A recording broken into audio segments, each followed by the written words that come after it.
Alrighty, so I think we're good to get started. So again, good afternoon and welcome to the fourth day of the CEI Student Research Symposium. My name is Courtney McKay and I'll be moderating for you today. I've had the pleasure of being a research intern at the CEI over the summer, and we have had some really great presentations so far this week. I know for a fact that our panelists today will be nothing short of amazing as well. I've had the pleasure of working with our three panelists over the last few months, and I know we're in some really good hands for some great presentations and discussions. Before we begin, I did want to cover just a few housekeeping items. So again, as you join, we do encourage you to put your name, preferred pronouns, and where you're joining from in the chat. With that being said, all attendees have access to the chat and the Q&A function. However, you are muted and cameras have been turned off. We encourage you to send messages of encouragement and questions throughout our time together today. And secondly, we will have the opportunity for questions after each presentation. And if there's time at the end, we'll open the floor to questions for all of our panelists. I want to apologize in advance. We will try to get to everyone's questions, but because we are on a time crunch, if we do not get to your question, my sincerest apologies. A few more items. We are recording the sessions today, and I would also like to encourage you to put your Zoom settings to speaker view. I think that is what it's called. It'll let you make it a little bit easier for you not to have any distractions during our time. So before I go any further, I want to take the time to do a land acknowledgement. I am joining you today from the unceded and traditional territory of the Mi'kmaq, who have maintained a connection to the land. This territory is covered by the treaties of peace and friendship with the Mi'kmaq and Maliseet peoples, first signed with the British Crown in 1725. The treaties do not deal with the surrenders of lands and resources, but in fact recognize the Mi'kmaq and Maliseet title and establish the rules for what is going to be an ongoing relationship between nations. Over my summer at the CEI, I have had the opportunity to reflect on both the importance of land acknowledgements and how we use the land we live on.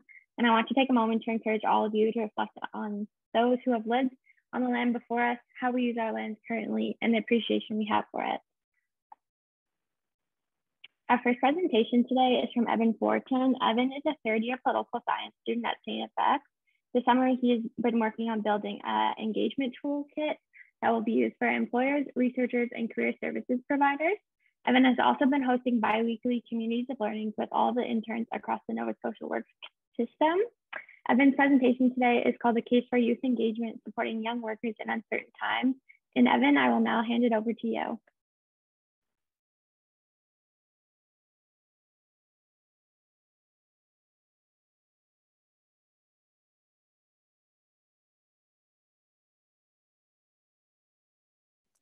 Awesome. Thank you, Courtney. And I'd like to start by just taking a moment to thank everybody who put today's symposium and this week's symposium together.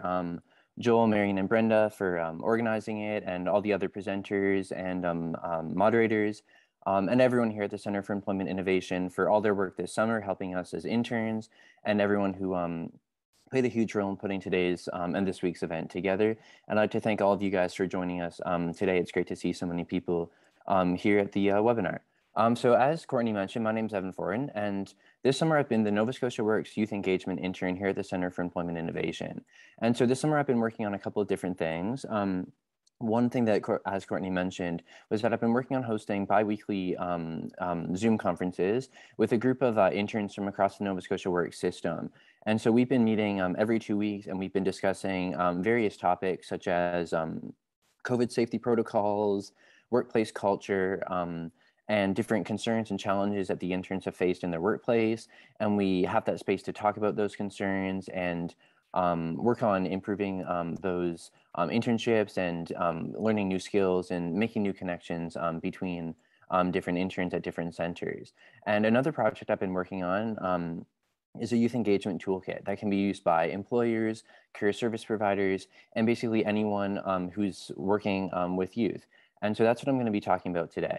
And so I'm going to be talking about 4 different things. The first is the importance of youth engagement. So I'll be talking a little bit about why youth engagement is important and some of the benefits it has. And then I'm going to get into talking about 3 tools that can be used by anyone who's engaging with youth in order to make that engagement particularly effective. And so the first of those tools is giving youth a seat at the table. The second is ensuring engagement is authentic and action-oriented. And then the third is avoid reinforcing existing barriers to successful engagement. And so these tools can be used by employers, career service providers, researchers, schools, universities, anyone who's engaging with youth, and these tools can be used to take that engagement to the next level.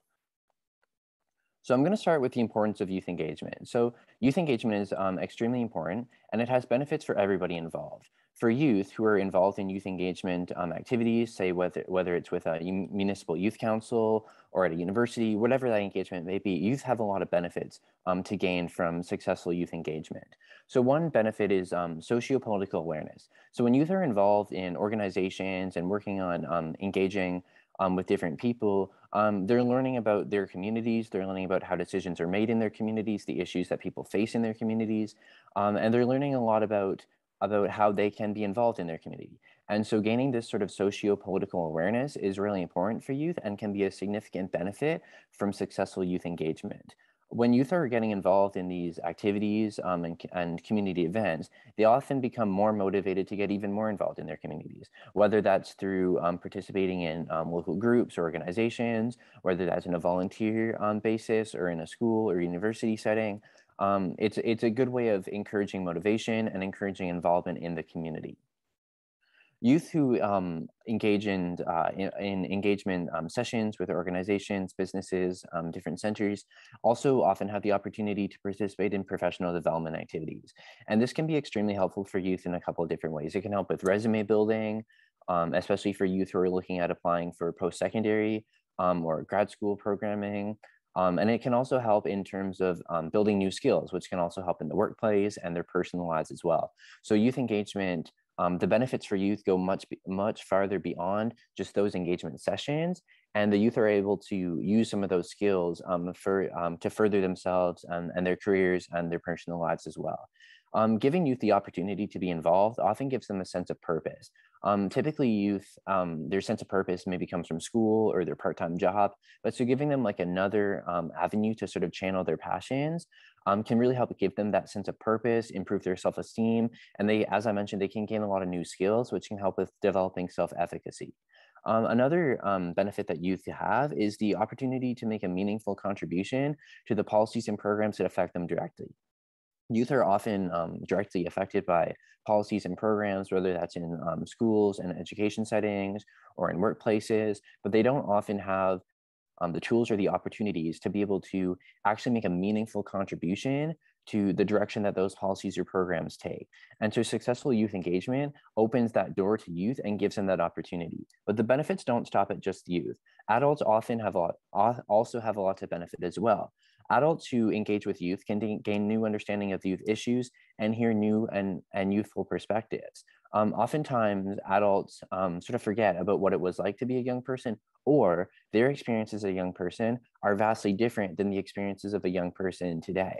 A lot has changed over time, and so even over just a few decades, the experience of youth is quite different now than it used to be. And so hearing those youth perspectives can give adults that new understanding of youth issues, and they can see new perspectives. And this can help give them valuable insights that can be incorporated into policy decisions. So many policies and programs affect youth either directly or indirectly. And so being able to hear those perspectives firsthand from youth is a really great opportunity for adults to be able to learn those insights and be able to incorporate those into their policy decisions. And there's also a lot of benefits for the organizations who do the engagement as well.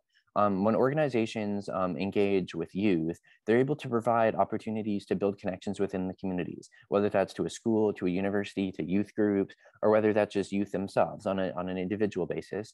They're able to build those connections and really deepen their engagement within the community.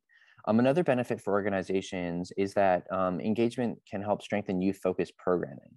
A lot of organizations, say career service providers like the Nova Scotia Work Systems, will do specifically youth-based programming.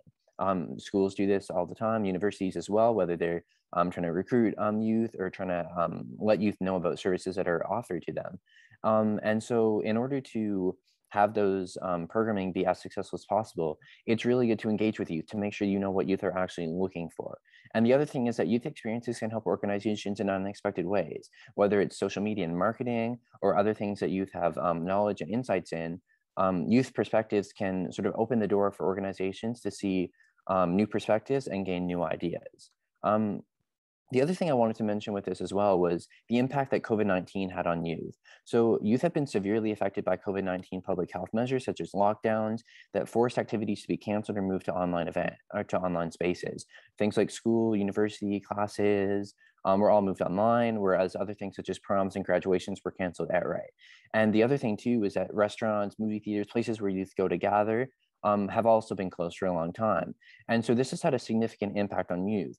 And so as we begin to reopen our economies and reopen and loosen restrictions, and institutions sort of emerge from the COVID-19 pandemic, it'll be really important that youth have a say in sort of shaping where those institutions go from here. So the first tool I wanted to talk about was giving youth a seat at the table.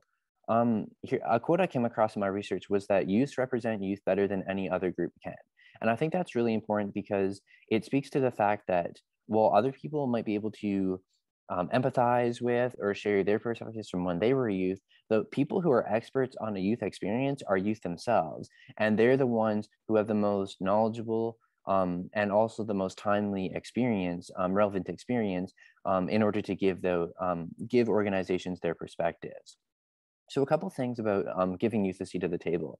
It's really important that organizations provide youth an opportunity to share their views. You know, oftentimes the majority of leadership and decision-making positions in organizations, in schools, in businesses, whatever type of organization it is, those positions are held by adults. And so youth often don't have that opportunity to provide their views and to actually have that sort of tangible impact on policy. And so providing those opportunities and giving youth a seat at the table is a really important way to start. Allowing youth the chance to make a real change is also really important. Sometimes in the media, youth are portrayed as activists who are more interested in raising awareness or campaigning on social media about an issue than actually solving them. But the reality is that a lot of youth are quite invested in solving these issues or helping to ameliorate these issues, such as climate change, for example. And oftentimes youth have ideas that are worth considering and perspectives that are worth incorporating into decision making. And so in order to share those ideas with people in power, youth need that seat at the table, and they need to be there in order to share those perspectives. So giving youth a seat at the table and that opportunity to make a real change, separate from just campaigning on Instagram or running protests, or doing school walkouts, which are also really good tools. But in order to make that real tangible change, youth need that seat at the table. But the thing is, youth don't just want to sit at the table. They don't want to just be there as the youth representative who's there for sort of that symbolic gesture or for photo ops. Really what youth want is for the engagement to be authentic. And so there's a few ways that organizations can make sure that their engagement is as authentic and action-oriented as possible. So one quote that I came across, which was from a study looking at the COP24 climate change conference, which was a climate change conference put on by the United Nations. And so I think this quote really sheds light on something that is really important for youth engagement. And this quote says that basically sometimes people measure the involvement of youth based on how many youth are participating.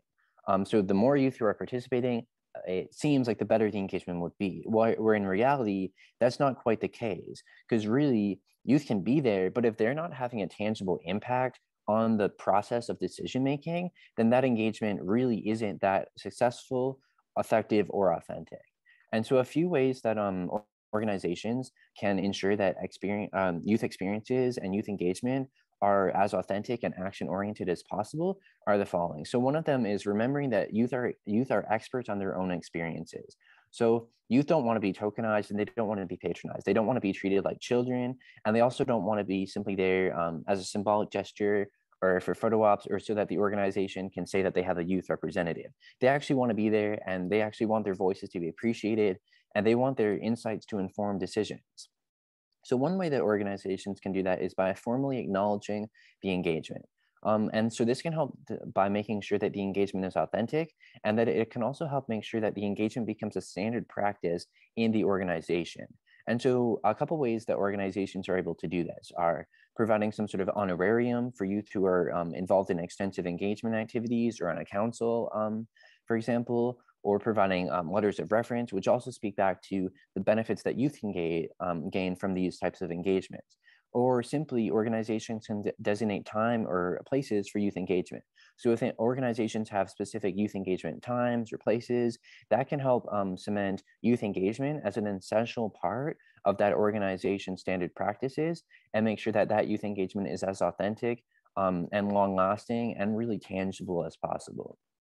Some other ways that organizations can make sure that youth engagement is as authentic as possible is by ensuring that the engagement occurs before decisions are made. Youth don't want to be consulted when the decision is already made. They want to have their consultations and engagement beforehand so that their insights can be used in order to make those decisions.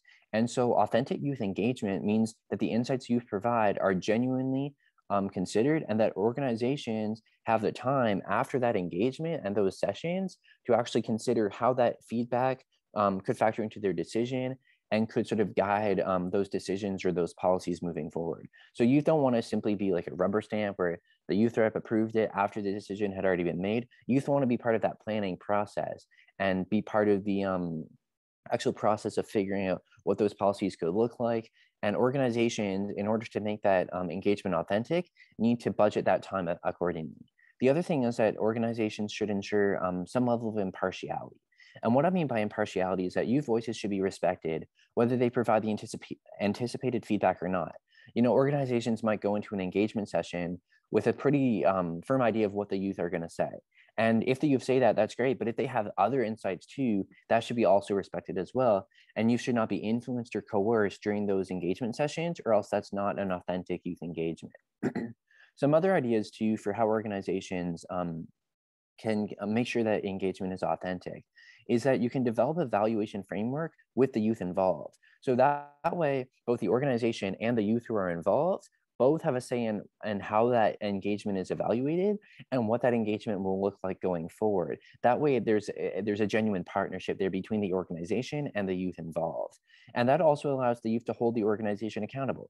If you have this engagement framework that you came up with together, and that engagement doesn't follow, then the youth are able to point to that and say that this is where that went wrong and that engagement was not what was promised or agreed to. And it's also a good way for engagement, for the evaluation of the engagement, to make sure that it's not simply based on the number of youth involved. It's based on how tangible those impacts were and how successful both the organization and the youth are at creating that partnership and creating that prior to the decision making, those partnerships that can really create tangible impacts from that engagement. And then youth should be included in discussions on issues that affect them directly, but also indirectly. Oftentimes, youth are only engaged or involved on issues that really affect them directly or that are presumed to affect them directly, things like education policy, for example. Whereas there's a whole host of other issues, say employment, the job market, and climate change policy are examples of that, healthcare policy, mental health policy specifically, that also affect youth to a significant degree. And youth deserve and should be engaged on those issues as well in order to make sure that that engagement is not just on youth specific issues, but on general issues as well that also affect youth, as the vast majority of issues do. And then the third and final tool that I wanted to talk about this afternoon was avoid reinforcing existing barriers to engagement. And so one quote that I came across in the research was that the purpose of collaboration and consultation is to have a diversity of voices at the table, which leads me into my first point about how organizations can ensure that they're avoiding reinforcing these barriers that already exist. And the thing is that the term youth applies to everyone aged 18 to 34. And so within that age group, there's immense diversity, not just in terms of age, but also in terms of gender, sexual orientation, race, religion, socioeconomic status, and also age. Like an 18-year-old is going to have significantly different life experiences than a 34-year-old, and their issues, priorities, and concerns will be quite different. So if you're engaging with youth, it's important to engage with a wide swath of youth and not just focus on one specific subset of that term.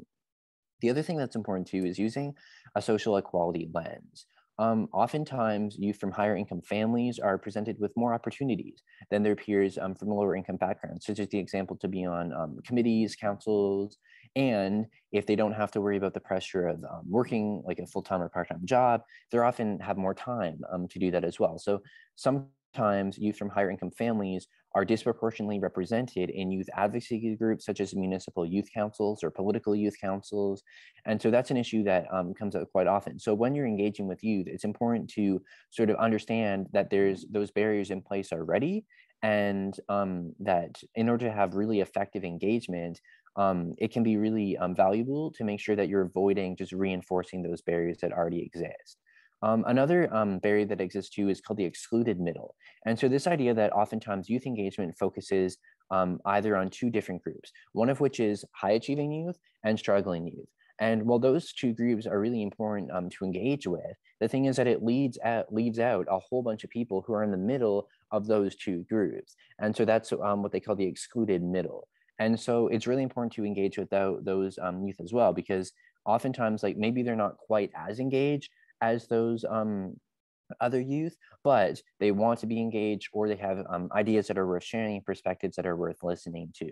And the other thing that sort of leads me into is that it's important to engage with youth who aren't already engaged. It can be really tempting and really easy for organizations who are working on youth engagement to only engage with youth who are already civically engaged. It can be really easy for an organization to work with youth who are already on like a student council or a students union, or who are in these sort of municipal youth councils, political youth advisory groups. And it can be really easy to find those youth because they're often quite prevalent in the engagement circles. And so it can be really easy to find those youth and simply engage with those youth, and then sort of say, there was our youth engagement and that's all they're going to do, which sort of reinforces these barriers because you're not engaging with that excluded middle. You're not creating a more diverse group of youth that you're working with. You're simply engaging with these youth who are already engaged.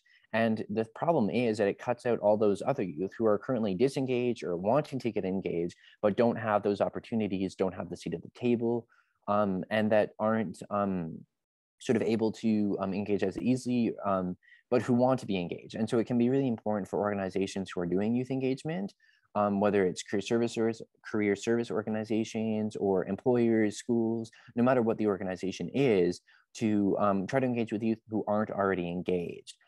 So for example, with career services organizations, if they're trying to plan youth events, it can be really easy and tempting to just talk to like a student council at a school, where those are the youth who are already engaged. But that way you're only going to get their perspectives. You're not going to get everyone else's perspectives. So you sort of need to be able to dig deeper and sort of reach a wider group of views so that you're not cutting out those youth who are disengaged but wanting to get engaged.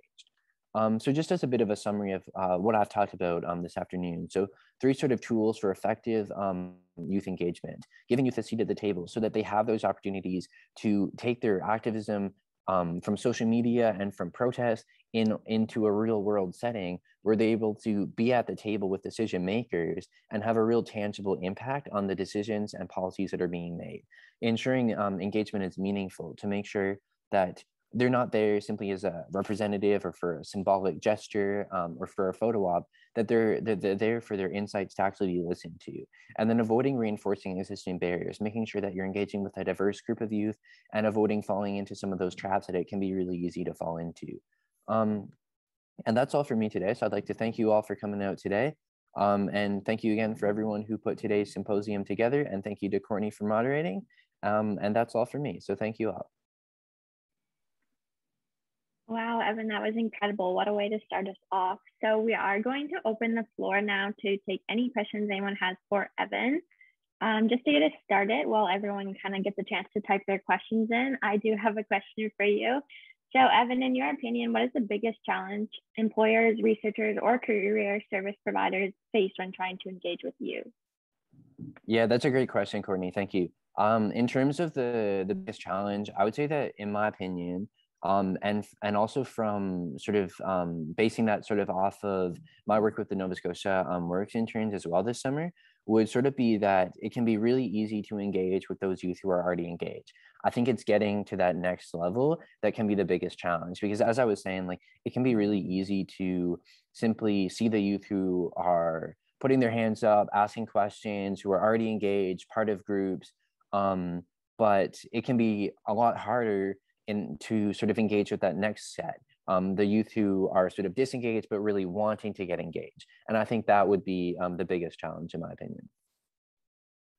That's perfect. Thank you. And so your next question is coming from Marion, and it says, what are your thoughts around youth engagement in politics and government? Do you feel youth are being properly/appropriately engaged in politics?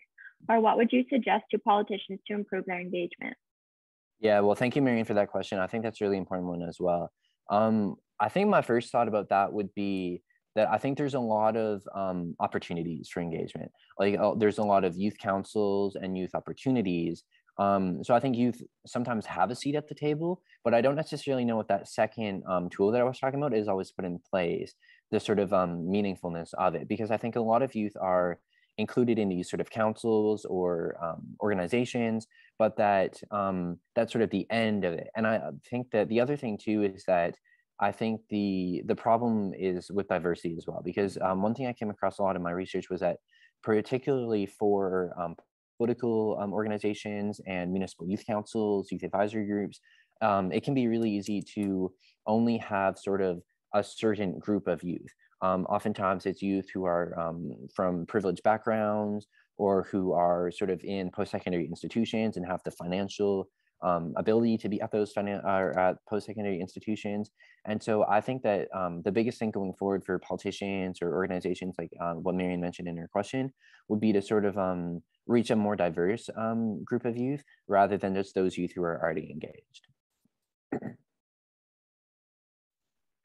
That's some really great insight. Thank you for sharing that. And one more question for you at this time will be it's from Hannah, and it's through my own research this summer, I found that a common barrier for youth engagement is the lack of organizational preparedness. Do you think that organizations can better prepare themselves and their employees for engaging with youth? Yeah, I definitely agree with that, Hannah. So thank you for your question. I think in terms of organizational preparedness, my sort of thoughts on that would be sort of going back to the whole making sure that engagement is sort of like solidified and that it sort of becomes part of like a standard practice, because I think that it can be really like easy to sort of send out a survey, for example, and say we'll engage with you through this survey, and it's like a one-time thing. But I think in terms of like making sure that engagement is really like authentic and effective, you sort of need it to become like a standard practice over like a longer period of time. And so I think that in terms of like organizational preparedness, making sure that an organization is prepared and able to sort of have that engagement go for a longer period of time, or to be like more thorough and in depth rather than just sort of like a one-time engagement opportunity. That's awesome. So thank you again. Just for timing matters, we are going to move on to our next panelist, but please continue to send questions in for Evan, and we will potentially be able to cover them at the end. So up next, we have Laura Cormier. Laura is entering her third year at St. FX in the Special Concentration in Forensic Psychology program. Laura is passionate about helping others in a hands-on way and giving youth a voice when it comes to employment innovation. Laura has firsthand experience with the context, which has allowed her to relate on a deeper level with the information she has spent her summer working on. I will now give the floor to Laura to start her presentation titled Supporting Student Interns, a Learning Framework. Best of luck, Laura.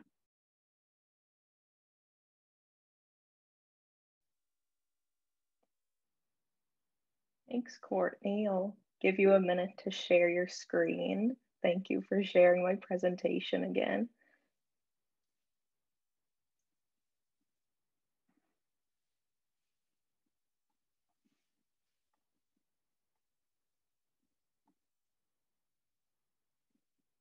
Great, thank you. The research presented in this session will be inspired by kind of the CEI's desire to increase our knowledge on the matter of student internships and best practices for supporting student interns. So kind of the vision over the summer has been to mobilize this knowledge and kind of instill such processes within the CEI student internship programming, as well as to share research with student internship opportunities that happen across internal ecosystems. Content can be used as a tool, kind of a support plan that will address the needs of interns for them to be able to thrive. So my research has come from three main areas, the first being gray and academic literature, This balance of literature allows the learning framework to speak both to practical and action-based supports, while also being informed through more abstract ways of considering and implementing positive and constructive intern experiences. The second and third scopes go hand in hand. So 8 informal interviews were conducted with folks who have experience doing student internships. Using similar questions to these interviews, a survey was distributed to all Nova Scotia Works interns to increase the presence of students' opinion in this project. The presentation is based on the core supports portion of the written learning framework, which wishes to reach employers to enhance student internship opportunities within those organizations. Students seeking internship opportunities have also been kept in mind as an audience so that they can recognize what an acceptable internship looks like, what may be expected of them should they follow an internship opportunity, and how to get the most out of that experience. So you can go to the next slide, Courtney.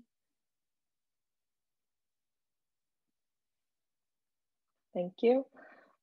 So most apparent in terms of student intern benefits has been the impact that good internships have on their personal and professional development in general through their work and those working relationships. A learning environment should be fostered so that it can be the host of such development. For student interns to acquire this development, they must be introduced widely throughout the organization, which would include to people in executive positions. Specific to the occurrence of professional development, the social and professional relationship between the intern and their mentor or supervisor, as well as the growth of a relationship with the organization as a whole, plays a critical role. Relating more to personal development, internship opportunities should have a focus on soft, transferable skill development. Internships hold a unique opportunity for this to happen as they offer firsthand experience in the workplace. So by having positive internships, students get positive early work experience and a developed schema of what a good work environment is. These experiences give student interns increased motivation, self-reliance, professional development skills, and responsibility to overcome adversity. Moving into organization and employer benefits, internships have the potential to transform a regular workplace into a robust community. Students are driven to cultivate a supportive and interconnected team, allowing them to have immense impact on the constant organizational and cultural development of a company. The key employer organization benefit is the thought of internships as investments, a consideration of this research as well. Student interns come out the other side as competent employees that are likely to seek future employment with organizations that they've had these experiences with. Lastly, in my discussion of internship benefits is the student perspective, which is a unique one, which Evan also touched on as well, and is always beneficial for any organization. So youth's openness to learning is unmatched, but it's not a perspective that's typically seen in workplaces because students do not make up that general workforce. It's important for organizations to get these different, more holistic perspectives, and internships are the perfect way of doing so. Students can bring humor, relaxation, bright energies and attitudes, and just a fresh face for demographic connection and to kind of rejuvenate if there's any like old practices still happening in an organization.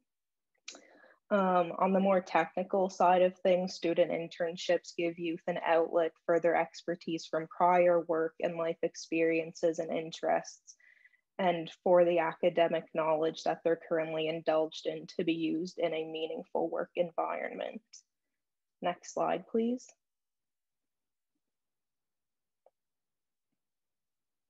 Thank you. So the first and most important and extensive support for a student intern to have is supervision. So first of all, who is a supervisor? A supervisor is someone who might have prior experience mentoring students or takes initiative to further their training and education regarding supervision. Just because someone is seasoned in their occupational field doesn't mean they'll provide that good supervision. Supervisors truly care about the work that's happening at their organization and are patient with students as they enter this new environment. Open door policy is a must. Student interns should feel that support is always there in the background and ready to be had when it's needed. If a supervisor is unavailable one day, they need to make interns aware of this and let them know where they can go for support in the meantime. Scaffolding, commonly used in education practices, is a key piece of having an open door policy. Here, the open line of communication is set up to a point where the trust is built and interns become more acclimatized to problem solving on their own, so that some initial supports in place can start to be used less frequently. As opposed to traditional scaffolding, a two-way relational model for co-learning can be used so that the intern is not the sole recipient of a beneficial learning experience. Processes like scaffolding within the open door policy help interns in realizing the breadth of knowledge and potential that they hold and reduces their imposter syndrome, giving them the confidence and better preparing them to offer their own ideas and insights to their work environment. Student interns appear to enjoy the approach to supervision where advice and instruction are given only when needed and asked for, so more in a hands-off way. So supervisors can tell the intern like what work needs to get done, but they grant them the space to do it in their own way. Supervisors are approachable. Those in such leadership positions value humility, the ideas that youth have to share, as well as having conversations with and explaining things to them. Efforts should be made to cultivate a relationship and environment where students feel comfortable talking to their supervisor. Using the word mentor as opposed to supervisor may be something to consider to reduce the power dynamic if it fits right within the workplace context. Providing a safe, anxiety-reducing environment is a substantial part of being a supervisor. Student interns should be able to naturally express themselves in the workplace, as coming to work nervous makes it hard for goals to be realized. Supervisors must find the time and effort to help their interns understand the impact of the work that happens within the organization and how it contributes to a larger ecosystem. Otherwise, interns will feel that their work has no purpose, which is something that youth are searching for as they enter the workforce now. Expressing clear expectations to interns leads to efficient work and less confusion in the supervisor-intern relationship. This does away with any preconceived expectations that the interns might have. This will affirm that students know what needs to be done, how to stay on the right track, and what the intended end product should be. On the other hand, it's also important for the supervisor to have a coherent understanding of what the intern's desired and required outcomes are for the internship. Expectations and advice should be descriptive instead of just saying like, go do this. So there should be a reason kind of behind everything so that student interns aren't leaving a conversation feeling confused or uncertain. Next slide, please, Courtney. Thank you. Moving into the support of professional treatment and respect, the employment process for interns shouldn't differ from that of other staff too much. Student job description should also hold up to the actual work that interns are asked to do. If not, interns feel unprepared for their job at hand. There should be an encouraged balance between professional workplace experience and time for reflection. Reflective learning solidifies information in the short time frame that is often the reality of internships and can happen through gauging development and what the next steps are for advancement. Naturally, interaction between students' course-based knowledge and workplace experience should happen. Um, as a pre-internship activity, it may be important for the student to do some self-reflection and assessment exercise to assist with the transition from school to internship. Um, Supervisors should be overseeing such reflection and know when interns need more challenging work for that professional expansion to happen. Supervisors themselves must also practice reflective learning to further their instructional practices when introducing interns to new ideas and the new environment. Students need a sufficient level of personal responsibility, but are still given more leeway to make mistakes, as it must be recognized that they're having a learning experience as a student and are not at that level of full-time employees. To make room for this, interns should be guided and supported in a safe to fail environment fostered with the values of non-judgmental and interactive learning. Supervisors understand that failure is inevitable and that students may be experiencing a self-placed pressure of not to fail. They must encourage failure to be used as an opportunity for this reflective learning and self-evaluation to happen. Supervisors shouldn't suffocate students by micromanaging them in that way. There should be that general acceptance, understanding, and kindness in the work environment that upholds the value of humanization and humility of employees. A good way to do this is through the appreciation of first voice among all staff members and specifically interns. Next slide. Our third support to discuss is orientation planning. So it's important to have solid, structured program orientation plans so that all parties can be on the same page from introduction onwards. A work plan, which may consist of goals and methods for tracking progress, should be in place for students prior to their arrival. They should include accessible documents and supportive readings that go beyond orientation. If an organization's internship program has reached such development that past interns still work with them formally or through kind of a casual alumni network, these folks may be able to put together orientation information for interns based off what they found most helpful during their time as an intern. There is a need for interns to understand the work's purpose and get acquainted before diving headfirst into it. So time and effort must be put in at the supervisory level to help the intern grasp this, as well as the interconnections and influence that their and all of the organization's work will have. By including a detailed mission statement of your organization on internship job descriptions and letters of offer, this will allow for students to have insight from the very beginning.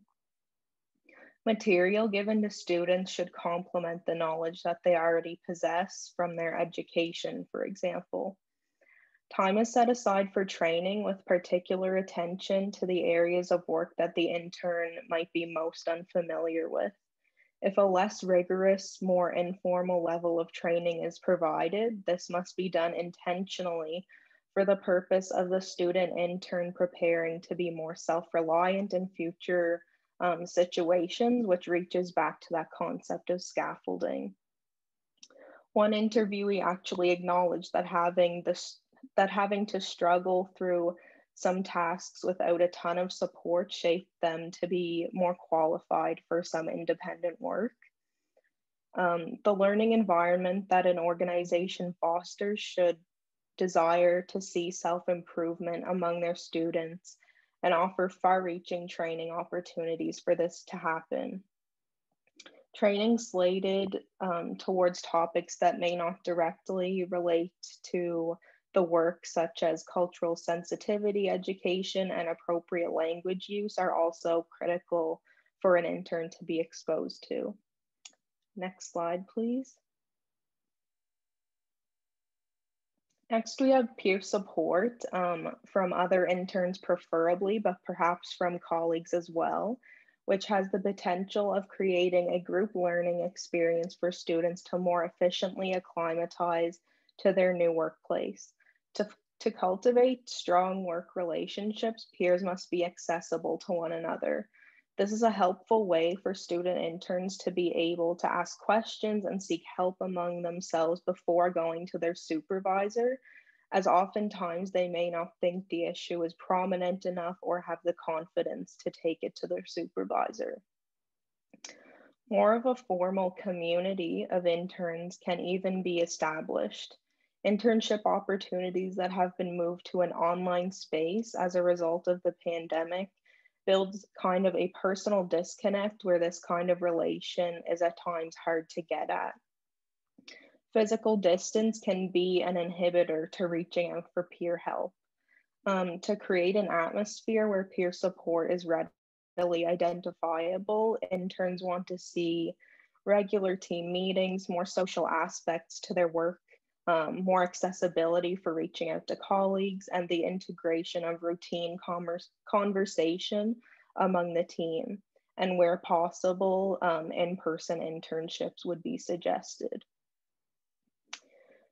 Peer support enables the feeling among student interns to know that others recognize them and the work they're doing.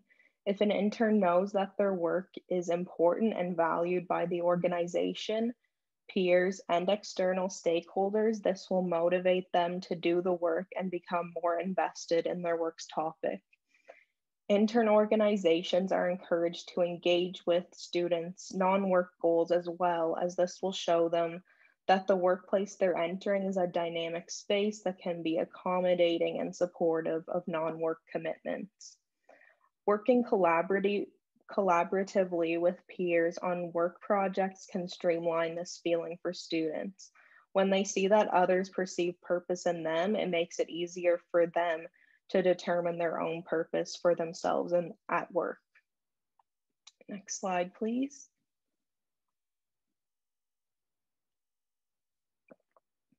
So the final support that I'll share on is flexible work. For the purposes of this presentation, I see part of flex work as related to flexibility with timelines and work plan content so that they are accommodating if students have academic and life commitments, like if internships are going on throughout the school year and such. So supervisors may even give a level of freedom to interns where they get the opportunity to integrate their own desired learning experience into the work plan. When setting interns' hours, flex time, in this case meaning when an intern works, is to be offered if the given workplace setting permits. Time flexible internships are what students are looking for, which makes sense in comparison to their diverse schedules during college and university. Under certain internship circumstances, employers might be required to pay or give time for additional education so that interns are coming to work qualified, demanding flexibility on the side of the employer. Failing to provide these sorts of flexible offers where possible can make the work unnecessarily anxiety-provoking for youth. Lastly, consistent pay should be an aspect of all internship opportunities. There's also a want for paid or at least accessible sick and vacation days for interns to reduce the pressure of making up for lost time. Employers may consider offering other incentives to their interns, such as potential for scholarship access and, as already discussed, independent projects. Next slide. So to recap, this symposium session has brought the discussion of the benefits associated with internships, as well as the most prominent supports needed from organizations for interns to thrive. These supports consist of supervision, professional treatment and respect, orientation planning, peer support, and flexible work. Not examined in this presentation, just for the sake of time, were the 5 considerations that complement these supports, which are elaborated on in the written learning framework. I'll briefly review these 5 considerations, but if something piques your interest, feel free to ask a question about it or reach out if you'd like to read the learning framework. So the first consideration is to view internships as an investment for the organization, which I also discussed as a benefit. So internships create attachment so that interns, the well-versed individuals who organizations will be confident have already had meaningful workplace experience and who the organization trusts, are retained for future employment.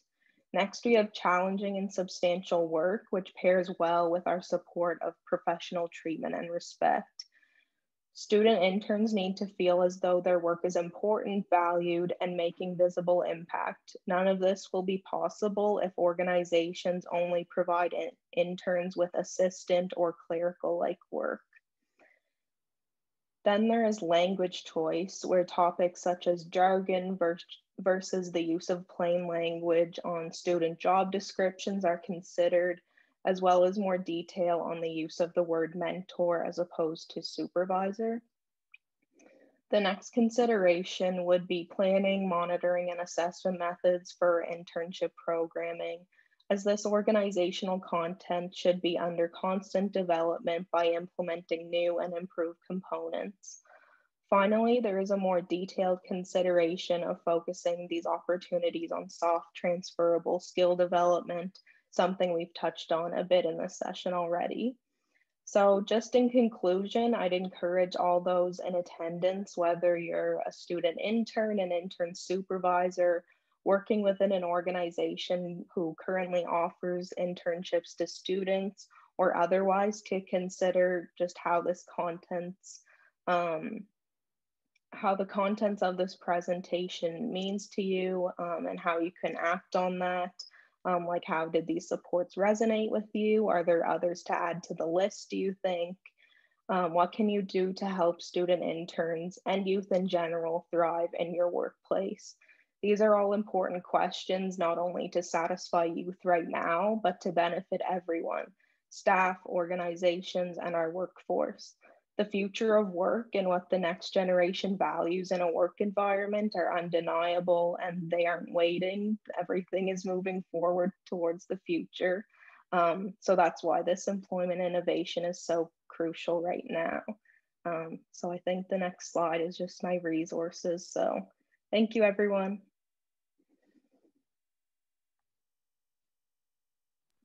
That was amazing, Laura. The more I absorb what you talked about, the more I'm feeling lucky to work at the CEI. I think you did such a wonderful job. So we're now going to open the floor for questions, and I will kind of kick it. People are typing their questions in. But Laura, I was wondering if you could speak to a challenge you have faced with being a student intern, and what aspects of this framework you believe could have helped avoid or respond better to that challenge.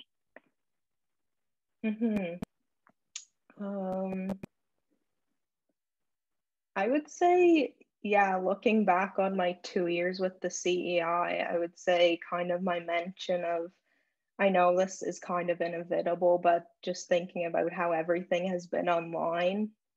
And actually, an interviewee had mentioned that, I think I mentioned this in my presentation, but that the kind of even just the physical distance, even though they knew they could reach out through help through Teams or whatever the platform is, even just that physical barrier of not being able to kind of create a really substantial relationship with a supervisor or other colleagues, other interns. I think as I heard the interviewee saying that, I kind of realized that that was also a challenge that I faced, kind of even just like second guessing yourself on whether or not like this is a big issue or not, and bringing that forward. So also that whole confidence thing. So yeah, I would say that would happen at the supervisory level, or kind of that professional treatment or respect, kind of just encouraging the same way you would all other staff to be comfortable in the workplace and not to second guess yourself, to come forward if you're having any issues. That's perfect. Thank you. So your next question is from Marion, and it says, given that you have been a student intern for 2 summers now, What supports have you found most useful in growing your work skills? What work skills have you most enjoyed developing or have you found most helpful? I would say definitely my supervisors. As I mentioned in the presentation, that's kind of the biggest thing because that's kind of like the first person you're introduced. And I've had the pleasure of working with 2 supervisors over both summers. And what was the second part of the question? What workplace? It says, what work skills have you most enjoyed developing or have you found most helpful? Okay, yeah, so I'd say definitely through my supervisors. I think the most enjoyable workplace skills that I've actually been developing are kind of these presentation skills and speaking and just kind of even not even in this context, but just in group meetings, I think at the supervisor level, they've done a good job of kind of just encouraging interns to just speak up in the meetings and stuff like that. So I think, yeah, the workplace skill that I've enjoyed developing the most is kind of that confidence, because I feel like we can all use that moving forward in future careers, just not being afraid to share your ideas and insights. That's perfect. I couldn't agree more with that answer. Even though it's only been one summer, I definitely feel like that is a skill the CEI has helped us build. Totally. So I guess I don't see any more questions. So please continue to send questions for Laura and I'll just give people an opportunity to type them out, but we will move on to our third panelist. So thank you again, Laura. And our final presentation of the day is going to be from Sarah Laffin. Sarah has recently graduated from St. FX with a Bachelor of Arts with an advanced major in anthropology. She is a research intern for the CEI, focusing on data analysis related to youth and stakeholder response on engagement and leadership. Sarah's presentation today is titled Fostering Youth Engagement Through Supportive and Welcoming Work Environment. And without further ado, Sarah, the floor is all yours.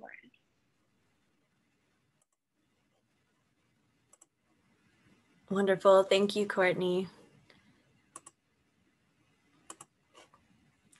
All right, so welcome everybody. Thank you for being here today. I'm going to take some time today to talk to you about supportive and welcoming work environments and the 9 steps to fostering youth engagement. This is the summer project that myself and others have been working so diligently on. So Courtney gave me a wonderful introduction, but I'm just going to talk about myself for a moment. So Kia Mila Falcha, welcome everyone. My 2 roles, first, I am a student research intern here at CEI, and I'm actually coming up on almost a 1-year anniversary with CEI and doing research with them, so it's very exciting. And this summer, I've been working full-time as a research intern, and I primarily deal with data analysis, and this summer it's been regarding interview analysis. So aside from my work with the CEI, I also have a full-time academic career. So I just graduated this past May with a BA with advanced major in anthropology. And I am a Gaelic speaker, and I'm actually starting my master's in Celtic studies at St. FX with a focus in Celtic language and literature. And after my master's, I do plan to complete a PhD in Celtic language and literature with the goal of working in Gaelic-based community and language development, which is why I'm very thankful for my position here at CEI and learning development work and how that can be applied. So our agenda today, I want to run you just briefly through our research process and how this project came to be. We'll talk about the findings that came from that research process, and then we'll introduce you to the 9 qualities of supportive and welcoming work environments. And then finally, we'll talk about moving forward, next steps, and what we're working on now. So I briefly want to go over some terminology. because this presentation deals with different generations and age groups. So baby boomers are 1946 to 1964, Gen X 1965 to 1980, millennials 1981 to 2000. And a fun fact, millennials currently represent about 46% of our workforce, which is almost 50%, and they will be the majority, 75%, by 2025. Gen Z will be 2000 and forward, and then our research, or my research specifically, concerns individuals in the workplace who are between the ages of 18 and 34, which is all of Gen Z and the majority of millennials. So when I reference youth and youth in the workplace, in this context, it's referencing those individuals between 18 and 34. So our project began with the interview process. Last July, a research team at CEI conducted 39 semi-structured interviews. This was before my time at CEI, but through these interviews, both youth and stakeholders in the workforce from throughout Nova Scotia were interviewed, and these interviews were part of a larger research study that was looking at how to support young leaders in the workforce. So young people were asked about what fosters their leadership, what they look for in a career, and stakeholders were asked about their experiences working with youth. So then I came into the picture, and in the last winter term, I spent some time working on a literature review, and I kind of went into that with the broad topic of youth leadership. And from that, in the literature review, there were 5 topics or themes that kind of emerged. That was work satisfaction and values for young people, engagement strategies for young people, leadership theories, emerging adulthood, which is a term we will talk about shortly, and negative stereotypes. So that leads us to the problem, or the question.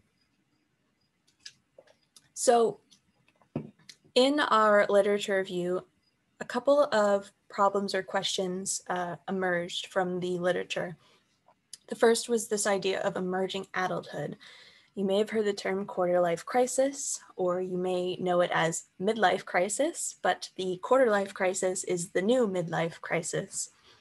So emerging adulthood refers to those traditional markers of adulthood and how they are shifting. So traditional markers including marriage, starting families, starting a full-time career, are happening at later and later stages.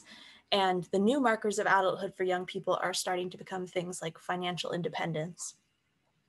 So with this theme comes this kind of anxiety, or the quarter life crisis, where young people have stated that they don't feel prepared by the educational system. There's an anxiety around starting a career and not feeling like they have the skills to succeed. The second problem that emerged was negative stereotypes. All generations are going to hold negative stereotypes against one another. It's a fact of life, unfortunately. But with Gen Z specifically, since we're looking at youth, some of those stereotypes that emerged were demanding fast advancement and extremely high pay, broken communication. You know, young people are always on their phone. They don't know how to talk face to face anymore. And that young people are lazy, unreliable, and overly optimistic.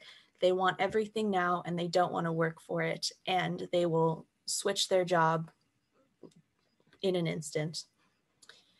And then finally, new and changing values. This is inevitable. As new generations begin to enter the workforce, they're going to bring with them new ideas on what they value in a career. So the question at the focus of our research became, well, how do we increase job retention and loyalty while also engaging our youth? So this is where I took over with our data analysis with those interviews. So I used MaxQDA to code all 39 interviews, and this was done in a collaborative data analysis between myself and another individual at CEI. We utilized a grounded theory approach. We really wanted to elevate those youth voices and the voices of people who have experienced working with youth and put those at the forefront of our findings. So the process of this was developing a preliminary codebook, at which point we had external staff from CEI review the codebook and help us with revisions. We then continued to engage in coding all of the remaining transcripts. We met weekly to review our new codes and themes, and we adopted a consensus coding strategy. After all of that, after all 39 were finished up, we met again with external staff to review our findings, which resulted in the identification of the following. And that brings us to the 9 characteristics of a supportive and welcoming work environment. So before I label these off, I want to note that the 9 characteristics that we've chosen are fluid and they all merge and overlap with one another. These aren't linear traits, they all work together. And so you will notice some overlap, and there are also different nuances between them. So the first 5 we have are supportive supervisors, intergenerational collaboration, empowerment, open dialogue, and collaboration. And I'll just give you a second to glance at those quotes. And so the last 4 that we have are mentorship, challenge growth, meaningful work, and support skill development. So those are our 9 qualities, and this is great, but let's talk about what exactly they are, what they mean, and what they look like. So supportive supervisors. The relationship between employers and employees is changing, and young people are looking for changes in how that operation works. So young people were looking for flexible and responsive management styles, and they most importantly wanted frequent, consistent, and continual feedback and communication, which differs from previous generations where it was kind of an independent work. They were given a task and told to go. But with young people, there's this desire to have that consistent feedback and that relationship with supervisors. Young people also voiced a couple of characteristics of supportive supervisors, which they labeled as empowering, empathetic, offering good structure, and being relational. The next was intergenerational collaboration. So empowerment and support from older generations. We need older employers to recognize the importance of youth. And when you bring new and old perspectives together, you create innovative ideas and help push efficiency and creativity. Young people bring systems thinking. They see the linkages and interconnectedness between everything. And this goes hand in hand with reverse mentorship. Young people have fresh experiences of the world. They look at things from a different lens. And so they bring that kind of fresh perspective and new ideas. And when you merge those new ideas with the perspectives and experience of employers and older employees, you can create brand new, efficient, and innovative ideas. So it's older employers and mentors' job to foster and aid those new ideas by using their perspectives and experience. Next, we have empowerment. So when youth are empowered, workplaces and communities feel optimistic and they have new energy. Young people bring with them that extreme optimism, they bring new energy, and when they feel empowered to be able to do the task at hand, they're going to bring that energy, and it's going to be contagious. Youth also inspire change. They want to see change. They have those new perspectives. They just need the ability and the empowerment to be able to go about it. When youth are empowered, they also want to stay at their workplace. If they feel empowered, they have the tools to do what it is that they want to do and that they're passionate about. They are much more likely to stay in that work environment. Empowerment also fosters leadership. The most important aspect of employee involvement was centered around empowerment. I have sufficient authority to fulfill my job responsibilities, and I have enough input in deciding how to accomplish my work. Finally, it's really important for employers to isolate those unique skills that youth bring to the table and provide opportunities for them to expand on and utilize those skills. And this is a method of empowering our youth to realize the ability that they have within themselves. The next is open dialogue. So this is all about bringing our differences out into the open and acknowledging and welcoming those differences and finding solutions that work for all communities. There's an emphasis here on mutual dialogue while also elevating youth voices when it is appropriate. So if you have a decision or a topic that directly impacts the youth in the workplace, then those youth voices should be at the forefront of making that decision. Open dialogue also includes the self-awareness within the workplace to create safe environments that encourage discussion between employers and their employees. And it also means showcasing alternative methods and, giving energy to those new ideas. Next, we have collaboration. So collaboration differs from intergenerational collaboration in the sense that it is less age-focused or generational focused and more just general collaboration between all. So these are spaces where leadership and employees can voice concerns or ideas. It provides a space where barriers between managers and employers are removed. For example, all staff in that space and time in that designated place are equal. And so it kind of removes those power barrier or those power dynamics, which encourages our youth to voice their ideas or voice their concerns and the things that aren't working. Collaborative spaces also create systems thinking and opportunities to learn from and help others. So if you have one youth or one individual saying, this isn't working for me, I need some help, then another coworker who, without these collaborative spaces, they may not have had contact with, may say, well, hey, I have some resources, maybe we can work on that together. And this leads to peer mentorship, peers helping peers, providing resources and exchanging knowledge. Then we have mentorship, a very important one that was heard from almost all of our interviewees. So we need this transition from the capital L leadership style to a mentorship style relationship. So that capital L leadership is your big CEO, fancy car, they don't have time for the young employees. Whereas a mentorship style looks at how we can interact and be more collaborative with employees. So employers are in a unique position where they can provide resources, networks, and other supports to help young employees. And employees should help to foster employee interests and passions where it is applicable. So it's all about fostering that energy, again, going back to empowerment and giving constant feedback. These are all things that help. Then we have challenging growth. One of the things that we heard voiced over and over is that young people want to continue to grow.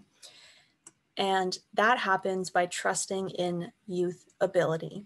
We need to invest in our youth. We need to isolate and expand on those skills that youth are bringing to the table. And we also need to provide safe opportunities and spaces where youth can test out those skills. We need to allow opportunities for failure and provide mentorship on how to succeed and how to grow from those failures. This goes back to our problem that we discussed with emerging adulthood. There's an anxiety around being successful and not feeling like an individual has the skills to be successful in a career. So when we provide those spaces for people to test their skills and to fail without repercussion, then we allow them to grow. Next, we have meaningful work. This is all about beyond the paperwork. Young people want opportunities for community and coworker engagement. They want to know how their work is affecting others above and beyond their work desk. This can include passion projects and tangible results. So we had one individual stakeholder who stated in their business, they allowed young people to have a passion project on the side of their regular duties, and the business would give them a grant, which they could use to fund a charity project or a community engagement project. And this allowed young people to grow their skills and to see how their work is affecting the community and affecting others around them. And that gives them those tangible results. And then finally, we have supporting skill development. Again, young people want to continue to improve. They want to continue to grow. So we need to provide opportunities for continued learning. This can be done through workshops, courses, and educational grants. We also need to support employee skills both within and beyond the workplace. So there was one individual who stated that, when they fostered skills such as financial skills and life skills, which is outside the scope of their employees' work, they actually find that employees were more engaged because they felt empowered. They were learning new skills. They were learning how to advance in their career and in their life. And then again, we need safe opportunities to then go and practice those skills. It's one thing to teach somebody a skill and another thing to allow them to practice it in a safe place.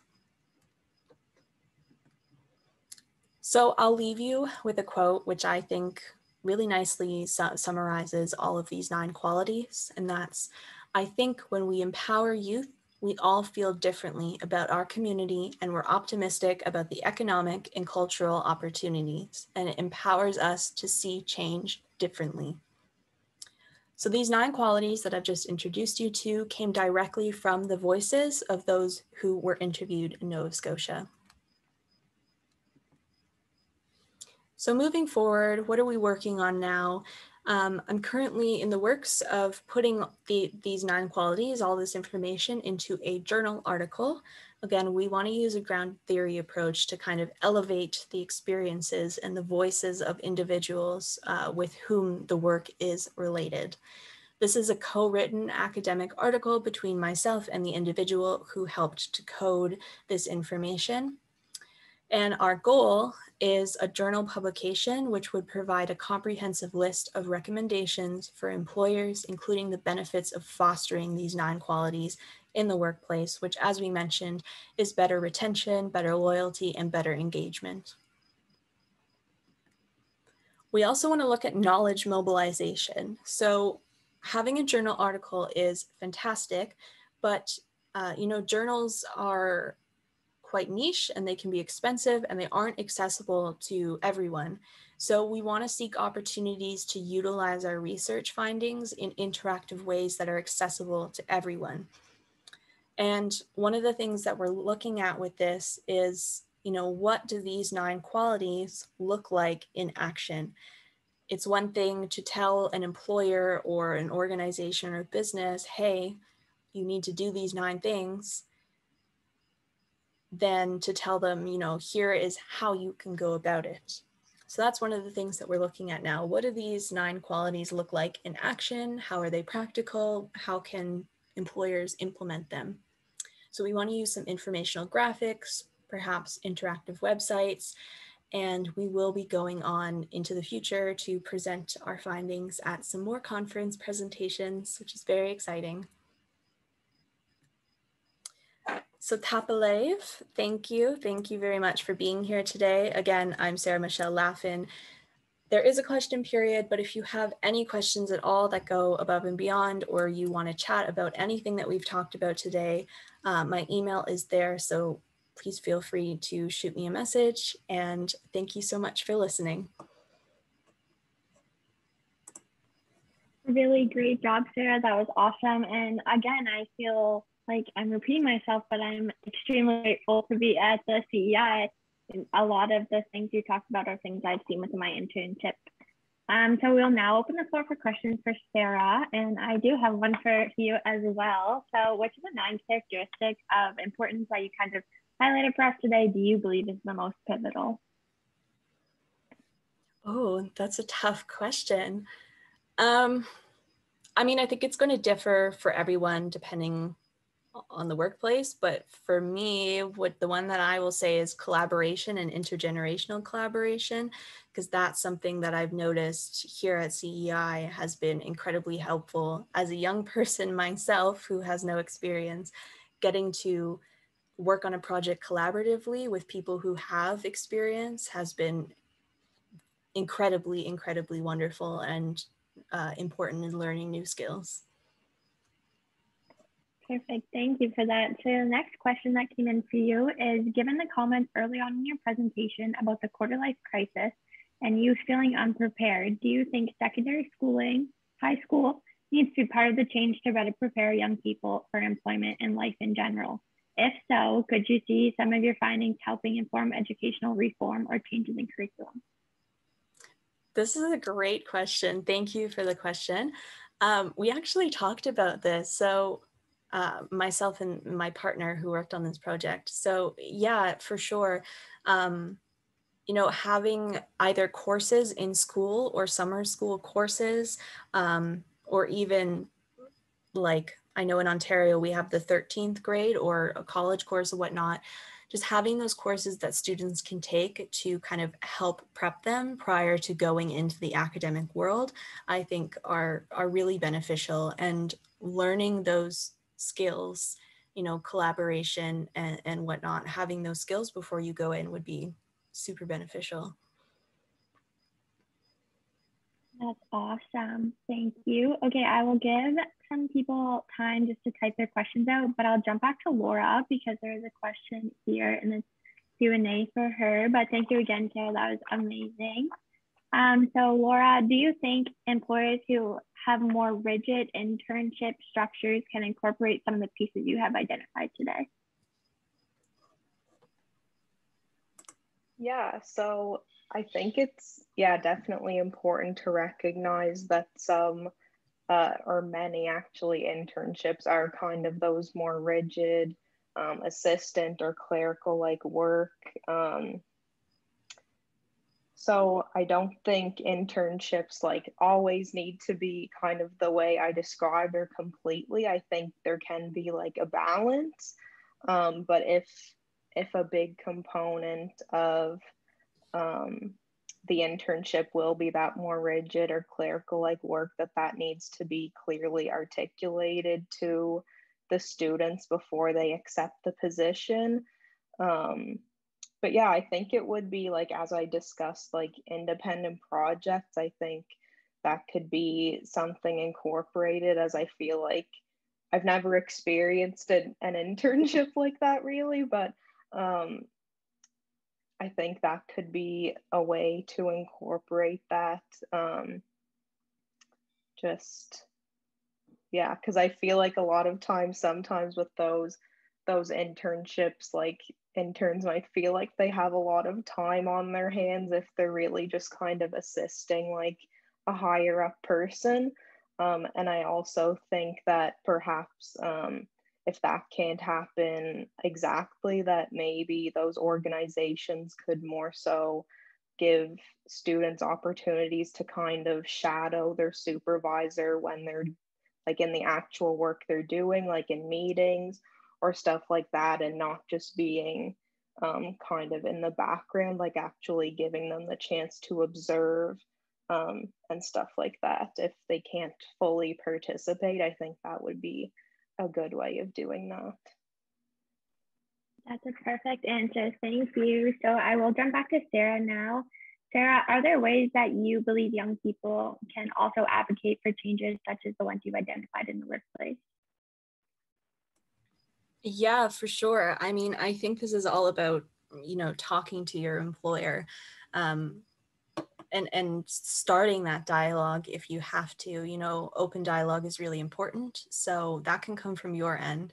So just going to your employer and voicing the needs that you have and just going about it that way, I think is a good way. So it's never going to start unless someone starts it. So just start that dialogue. That's perfect. So Joel has a question that can be for all three of you. And it says, what is the balance between workplaces adjusting to the younger generation and young people having reasonable expectations of their employers?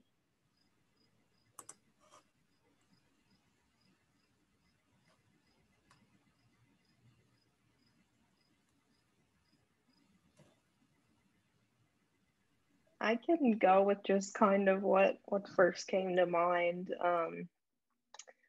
I would say it's all about kind of the perspective, going back to perspective, as Sarah touched on as well. I feel like we all three of us kind of touched on the intergenerational perspectives. But yeah, I would say that it's a responsibility for employers to know how youth to properly engage with youth, which would go back to Evan. And yeah, just youth interests, but I feel like it's also on the responsibility of us as youth to be educated and knowledgeable about what our workforce looks like, even if it's not ideal, if that makes sense. No, absolutely. That was great. Sarah or Evan, did you guys want to kind of chime in on that question too? I can say something briefly. So it goes back to open dialogue, as I was talking about. And I was mentioning we were looking at, how to implement these things. So I think having a physical, like a literal safe space where young people and their employers can come together and be kind of equal in that space, so that young people feel as though they can voice what it is that they want or what they want to see without fear of repercussion. And then it's all about compromise. So having employers validate what it is that young people are saying and what they want, and then kind of coming back and saying, this is what we can do and this is how we can work together. Yeah, I would sort of add on to what Sarah was saying there, Courtney, which is sort of what I would sort of add to that is that I think if there's some sort of engagement happening in that workplace, which not every workplace would have, but if that workplace is having some sort of engagement, I think what Sarah's saying is really important, that there would need to be some sort of like authenticity of that engagement, whether that's in some sort of designating a place for that to happen or some sort of like specific time for that to happen. But so that way it's sort of like an authentic engagement rather than just sort of like the sort of like tokenism that I was talking about earlier. So yeah, I definitely agree with both what Sarah and Laura said on that. That's awesome, guys. Thank you. All of your answers really were insightful, and that was a great question, Joel. So I don't see any more questions in the Q&A at this time, but I do have one last one for you guys. So as I know that all three of you are returning to school in the fall, what is the biggest learning you have had throughout your summer internship this year, and how will you apply it to your academic career?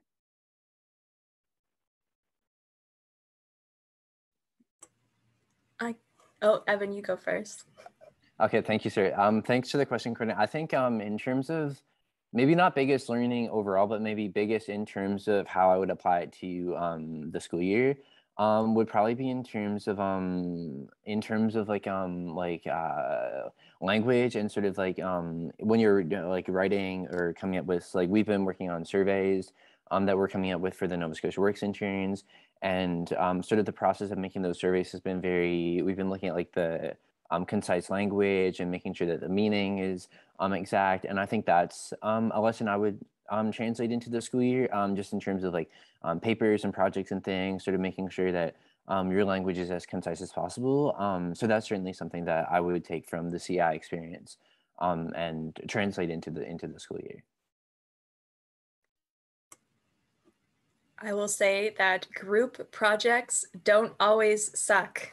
So being a student, generally you just kind of work independently, hand it in and you're graded. Or if you do a group project, it ends up one person doing all the work and then everybody else doing nothing, and it sucks. But I have learned through my time here that that is not always the case. And when you have people that are just as passionate, it's a whole different ballpark.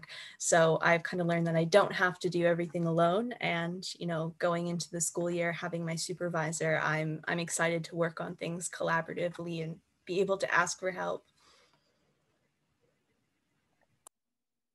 Yeah, that's awesome. What I would kind of take away, it kind of goes off what Evan said about like language and like conscious language. But I would kind of further extend that to say, as a entering the forensic psychology concentration and learning more and potentially having the possibility of working with vulnerable populations, kind of just even not just over this summer, but with my entire time at the CEI, even last summer, kind of just learning how to engage meaningfully with diverse communities, whether that be vulnerable populations or just different diverse populations, which ties into language use, and just kind of knowing who you're speaking to, knowing your audience. So yeah, I think definitely just the empathy that is surrounded in the CEI and our work, and not just thinking before you do, and just kind of all those details that are so prominent here are definitely something that will be definitely prominent in my work as a forensic student, I think. That's awesome. Thank you, guys. I couldn't agree more with all of your points. And I think we can all kind of relate to the fact that we're grateful to work at the CEI. That's what I'm getting as the highlight of today's presentations. But I do not see any more questions in the chat or in the Q&A. But I did want to just say, amazing, guys. Thank you so much. And as our time together today is coming to an end, what an incredible fourth day of our symposium. So thank you to our panelists for sharing their research in such a wonderful way. You all did an excellent job. And on behalf of myself and the CEI, I'm sending many thanks and appreciation to everyone who took the time to be here with us today. I believe Brenda put the link in the chat. Yep, I see it right there for registering for tomorrow's last and final day, which is kind of sad, but also exciting. We're in for some really good presentations as well. So please join us for our fifth and final day of presentations, and enjoy the rest of your afternoon. Thank you so much. Thanks, Courtney. Great job moderating. Thank you, Courtney. Yes, thank you, Courtney, and everyone who came today.